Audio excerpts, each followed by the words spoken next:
అనిల్ అనే యువకుడు ఒక పెద్ద జాబ్ సాధించాలని రోజూ చదువుతున్నాడు. కానీ ఎంత చదివినా మర్చిపోతున్నాడు. తనకి ఏం అర్థమయ్యేది కాదు. రోజంతా చదివినా నాకెందుకు గుర్తుండడం లేదు? ఇలా అయితే ఎలా జాబ్ సాధిస్తాను అని బాధపడుతూ ఒక చెట్టు కింద కూర్చున్నాడు. అక్కడికి తన కాలేజీలో ఉన్నప్పుడున్న తెలుగు టీచర్ వచ్చాడు. ఎందుకు ఏమైంది అనిల్? దిగులుగా ఉన్నావు అని అడిగాడు. మాస్టర్తో తన పరిస్థితి చెప్పాడు అనిల్. దానికి మాస్టర్, నీకు ఒక ప్రణాళిక ఉండాలి. నువ్వు రోజూ గమనించు. నీకు ఏ టైంలో చదివితే గుర్తుంటుంది, ఎంత టైం చదివితే నీ మెదడు రిసీవ్ చేసుకుంటుంది అనేది చూడు.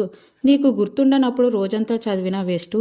అదే నీకు ఎంత చదివితే గుర్తుంటే అంతే చదివితే నువ్వు ఎప్పటికీ మర్చిపోలేవు అని చెప్తాడు. అప్పటి నుండి అనిల్ ఒక ప్రణాళిక వేసుకొని ఈ టైం నుండి ఈ టైం వరకు అని చదవడం ప్రారంభించాడు. అనిల్కు అన్నీ గుర్తున్నాయి. అలా తన మాస్టర్ చెప్పిన మార్గం వల్ల తను పెద్ద జాబ్ సాధించాడు. మనం జీవితంలో కొన్ని సాధించాలంటే అనుభవజ్ఞుల మార్గదర్శనం, సలహాలు, సహాయం కావాలి.